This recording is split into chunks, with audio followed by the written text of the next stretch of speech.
വെഞ്ഞാറമൂട് കൂട്ടക്കൊലപാതകം നമ്മുടെ അഫാൻ കുട്ടനെ അങ്ങനെ പെട്ടെന്നൊന്നും ആർക്കും മറക്കാൻ പറ്റൂല.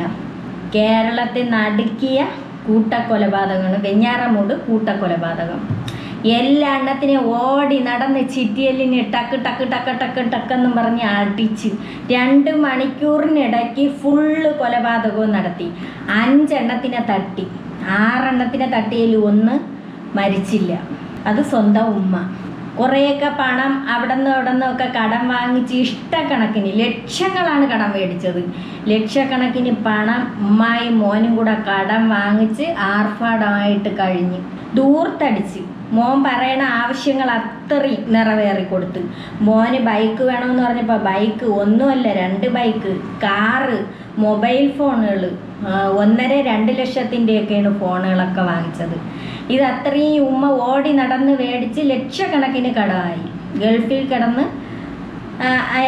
ആൾ കഷ്ടപ്പെടുന്നത്, ഭർത്താവ് കഷ്ടപ്പെടുന്ന പൈസ, ഒരു നല്ല മനുഷ്യനായിരുന്നു, കഷ്ടപ്പെടുന്ന പൈസ ഫുള്ള് ഇനി നാട്ടിലോട്ട് അയച്ചപ്പോൾ അത് ഇവിടെ ആർഭാടമായിട്ട് ദൂർത്തടിച്ച് പിന്നെ ആളിന് ബിസിനസ്സിൽ തകർച്ച വന്നതിന് ശേഷം പ്രശ്നങ്ങളൊക്കെ ആയി.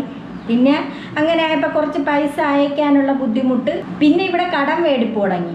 ഉമ്മായും മോനും കൂടെ ലോൺ എടുപ്പ് ഓരോ സ്ഥലത്ത് ബന്ധുക്കാരെ വീടുകളിൽ നിന്നും അവിടെ നിന്നൊക്കെ ലോൺ പിന്നെ പലിശയ്ക്ക് മറിച്ചെന്നൊക്കെയാണ് പറയണത്. പിന്നെ വീട് ലോണാണെന്ന് പറയണം. വീട്ടിൽ ഫുഡൊന്നും വെച്ച് കഴിക്കൂല, ഫുഡ് ഫുള്ള് വെളിയിൽ നിന്നാണ് കഴിക്കണത്. അതും ഒരുവിധപ്പെട്ട ആഹാരമൊന്നും കഴിക്കൂല. ജയിലിൽ തന്നെ അഫാൻ പറയണ് എനിക്ക് എന്തോന്ന് മന്തി വേണം, പെറോട്ട വേണം, ഇറച്ചി വേണം, ഇങ്ങനെയൊക്കെയാണ് പറയണത്.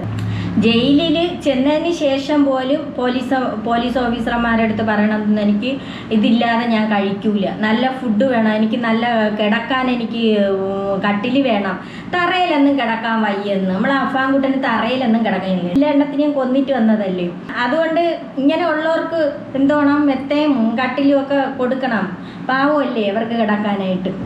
ഉമ്മ ആദ്യമൊക്കെ ഭയങ്കര എതിർപ്പുകൾ, ഓരോ കാര്യങ്ങൾ പറഞ്ഞ് എൻ്റെ മോനെ അങ്ങനെ ചെയ്യൂല, ഇങ്ങനെ ചെയ്യൂല, എൻ്റെ മോനല്ല എന്നെ അങ്ങനെ ചെയ്തത് എന്നൊക്കെ ഉള്ള രീതിയൊക്കെ പോലീസിൻ്റെ അടുത്ത് പറഞ്ഞ് കട്ടിലിൽ നിന്ന് വീണതാണെന്ന് പറഞ്ഞ് ഇതെല്ലാം പറഞ്ഞിട്ട് ഇപ്പം ഇരുന്നും കൊണ്ട് ചാനലുകാരൻ വന്നിരുന്ന് ചോദിച്ചപ്പോഴത്തേക്ക് പറയുന്നുണ്ട് അത് ഞാൻ വെറുതെ പറഞ്ഞതാണ്, എൻ്റെ മോനെ രക്ഷിക്കാൻ വേണ്ടി പറഞ്ഞതാണ്, ഞാൻ കട്ടിലിൽ നിന്ന് വീണതെന്ന്. പിന്നെയാണ് എല്ലാവരും പറയണത് ഇവരെ അടിച്ചടിച്ച് കൊന്നതാണെന്ന്. പക്ഷെ എങ്ങനെ പറയാൻ തോന്നുന്നു? ഒന്നുമല്ല, ആ ഒരു പെൺകുട്ടിയെ ക്രൂരമായിട്ടാണ് കൊന്നിരിക്കുന്നത്. അതിൻ്റെ വീട്ടിലെ അവസ്ഥകൾ ഒരു വല്ലാത്ത അവസ്ഥ. അതിനെക്കുറിച്ചൊന്നും ആരും സംസാരിക്കുന്നില്ല. ആ ഫർസാനയുടെ വീട്ടുകാരെ കുറിച്ച് ആരും ഒരു പാക്ക് പോലും സംസാരിക്കുന്നില്ല. അതുപോലെ ആ ഇളയ കുട്ടി, അതൊക്കെ മരിച്ചു കിടക്കുന്ന രംഗങ്ങൾ, ഇത് എല്ലാം ഇവരെ ഓരോന്നും ഫോട്ടോ എടുത്ത് കാണിച്ചു കൊടുക്കണം. ഇവർക്ക് വിശ്വാസം വരണില്ല, ഇപ്പോഴും വിശ്വാസം വരുന്നില്ല എൻ്റെ മോനാണ് അങ്ങനെ കൊന്നത്. ഇപ്പം കാണിച്ചു കൊടുക്കണം. എങ്കിൽ അവർ പറയും എൻ്റെ മോനാണ് നിന്ന് അടിക്കണേന്ന് ഞാൻ കണ്ടില്ലല്ലോ എന്ന് വേണമെങ്കിലും പറയും. ഓരോരുത്തരുടെ കയ്യിൽ നിന്ന് പണങ്ങൾ വാങ്ങിച്ച് ആ പൈസ ചോദിക്കുമ്പോഴാണ് ആ ചോദിച്ചവരെയൊക്കെയാണ് കൊന്നത്. വാപ്പുമ്മായെ കൊന്നു. അതുപോലെ ഫർസാന മാല പണയം എടുത്തു കൊടുക്കാൻ പറഞ്ഞപ്പം അതിനാണ് ആ കുട്ടിയെ കൊന്നത്. അതേ കണക്കിന് ലത്തീഫ് എന്ന് പറഞ്ഞ ആൾ വീട് ലോൺ വെക്കണ്ട എന്നുള്ളത് എതിർത്തത് കൊണ്ടാണ് ആളിനെയും കൊന്നത്. അവരെ വീട്ടിലെ കാര്യങ്ങളൊക്കെ നോക്കി നടത്തുകയും ചെയ്യും. അതുപോലെ തന്നെ നിങ്ങളിങ്ങനെ ദൂർത്തടിക്കരുത് എന്നൊക്കെ ഉള്ള കാര്യങ്ങൾ പറഞ്ഞത് കൊണ്ടാണ് ആ ലത്തീഫിനെയും കൊന്ന് അയാളെ ഭാര്യയെയും കൊന്നത്.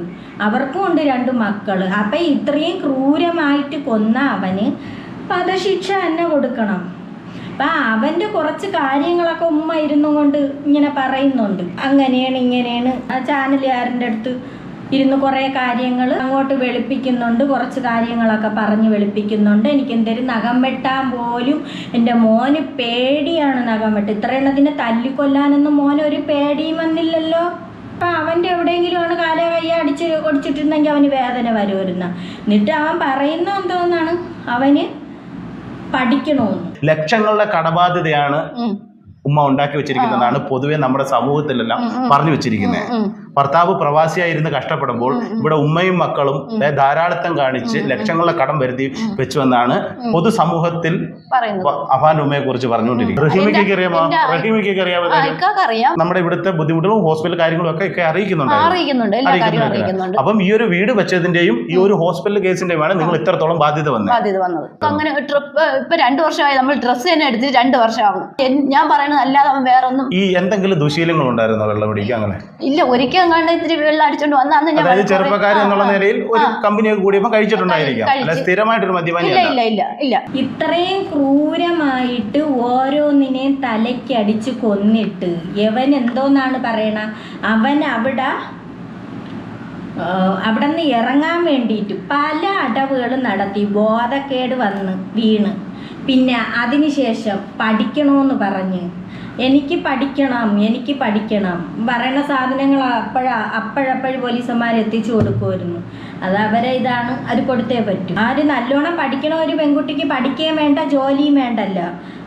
അതിനെ വീട്ടിൽ വിളിച്ച് വരുത്തിയിട്ടല്ലേ ക്രൂരമായിട്ട് നീ തല്ലിക്കൊന്നത്. ഉമ്മ കുറച്ച് കാര്യങ്ങളൊക്കെ ഉമ്മ പറയണത് അഫാനെ കുറിച്ച്, എൻ്റെ മോൻ അങ്ങനെ ചെയ്യൂല, നഖം വെട്ടാൻ പോലും പേടിയാണ്, അങ്ങനെ ഇങ്ങനെ എന്നൊക്കെ ഉള്ള കുറേ കാര്യങ്ങൾ ഇന്ന് വെളുപ്പിക്കുന്നുണ്ട്. ആ ഉമ്മ തന്നെയാണ് മോനെ പാഴിക്കളഞ്ഞത്, അല്ലാതെ ആരുമല്ല. പിന്നെ ഷെമി പറയുന്നുണ്ട് ഇതുപോലെ, പിന്നെ ബന്ധുക്കാർ, അവർ ചോദിക്കണാണ് ബന്ധുക്കാരും വരൂലേ എന്നൊക്കെ ഉള്ള കാര്യങ്ങൾ. ബന്ധുക്കാരെ എങ്ങനെ വരും? ബന്ധുക്കാർക്ക് എല്ലാവർക്കും പേടിയാണ്. ഇതേ കണക്ക് എല്ലെണ്ണത്തിനെയല്ലേ കൊന്നത്, ചിറ്റിയെല്ലിനെ അടിച്ച് കൊന്നിട്ട് പിന്നെ ഇനി ബന്ധുക്കാർ വരൂലേന്ന് ചോദിച്ചാൽ അവർക്ക് എല്ലാവർക്കും പേടിയാണ്. ഈ ഉമ്മ മോൻ്റെ പക്ഷമല്ലേ, എന്തെങ്കിലും ചെയ്ത് ഇനി അവൻ ഇറങ്ങിയിട്ട് എന്തെങ്കിലും ചെയ്യൂലെന്ന് എന്തോന്ന് ഉറപ്പ്? അവൻ അവൻ്റെ ലിസ്റ്റിൽ ഇനി കുറേ പേരുണ്ടായിരുന്നെന്ന് അവൻ പറഞ്ഞല്ല, കുറച്ച് പേരെയും കൂടെ എനിക്ക് തീർക്കാനുണ്ടായിരുന്നു. എന്തൊരു ധൈര്യം, 23 വയസ്സേ ഉള്ളെന്ന് പറയുന്നത്, എന്തോ ഒരു ധൈര്യം. അതുപോലെ ഷെമി പറയുന്നുണ്ട് തുച്ഛമായ കടം, എനിക്ക് അത്രയൊന്നുമില്ല, 50 ലക്ഷത്തിൻ്റെ കടയേ ഉള്ളൂ, എനിക്ക് അത്രയേ ഉള്ളൂ. അഫാന് മൊബൈൽ ആപ്പ് വഴി ലോൺ എടുക്കുമായിരുന്നു. മൊബൈൽ ആപ്പ് വഴി ലക്ഷങ്ങളാണ് എടുത്തിട്ടത്. കുറേയൊക്കെ തള്ളാണ്, ഇത്ര കടയുള്ളെന്ന്. ഇത് കേൾക്കണവരെ മണ്ടന്മാരാക്കണ പരിപാടിയാണ് കാണിക്കണത്. ഇപ്പോൾ ഓർമ്മയൊക്കെ ഉണ്ട്, വേറെ പ്രശ്നങ്ങളൊന്നുമില്ല, ഓർമ്മയുണ്ട് നല്ലതിന്. പിന്നെ ആളുകൾ ഇടണവരെ പറഞ്ഞിട്ട് കാര്യമില്ല. അത്രയ്ക്കും തല്ലിക്കൊന്നിട്ടിരിക്കണത് ഈ ജനങ്ങൾ കണ്ടതാണ്, ഓരോന്നിനെയും കൊന്നെടുത്ത് എറിഞ്ഞിരിക്കണത്. എന്നിട്ട് പറയുന്നുണ്ട് അന്ന് 3-4 പേര് വിളിച്ചു ശല്യം ചെയ്തു. ഇതൊരു ബാങ്കിൽ നിന്ന് വിളിച്ചു, ബന്ധുക്കാർ വിളിച്ചു, പൈസ കൊടുക്കാനുള്ളതുകൊണ്ട്, ബാങ്കിൽ നിന്ന് ലോണിന് പൈസ അടയ്ക്കാത്തതുകൊണ്ട് വിളിച്ച്, ഫോൺ ആപ്പ് വഴി ഇങ്ങനെയൊക്കെ പൈസ ഓരോരുത്തരിൽ നിന്ന് മേടിച്ചിട്ട് അത് തിരിച്ച് ചോദിക്കുമ്പോഴത്തേക്ക് അടിച്ചു കൊല്ലുമോ? നല്ല ഉമ്മ തന്നെ ഇരുന്ന് പറയണ കേട്ട ഒരു ഇത് വേണ്ടേ പറയണേന്. അതുകൊണ്ടാണ് അഫാൻ അങ്ങനെ ചെയ്തത്. ഇതൊക്കെ പറയണത് കേൾക്കണവരെ വെറും ഒരു ഇതാക്കണ രീതിക്കാണ്. ജീവിതകാലം മുഴുവനും അവിടെ തന്നെ കിടക്കണം, ജയിലഴികൾ എണ്ണണം, അവസാനം തൂക്ക് കയറി എന്നെ കിട്ടണം. മോനെ ഇനി ഇറക്കാൻ വേണ്ടിയിട്ട് ഉമ്മ കിടന്ന് 5-6 പെടാപ്പാട് കിടന്ന് കള്ളങ്ങളൊക്കെ പറഞ്ഞ് ഇനി ഇറക്കാനുള്ള ശ്രമങ്ങൾ ഒരുപാട് ഇത് തന്നെ. എനിക്ക് ഒരു പ്രാവശ്യമെങ്കിലും കാണണം അവനെ. നീ എന്തിനടാ ഇത് ചെയ്തതെന്ന് ഞാൻ ചോദിക്കും. എന്തിനടാ ചെയ്തതെന്ന് ചോദിക്കണം, എന്തേലും വടിയെടുത്ത് മണ്ടയ്ക്ക് അടിക്കണം, അതാണ് വേണ്ടിയത്.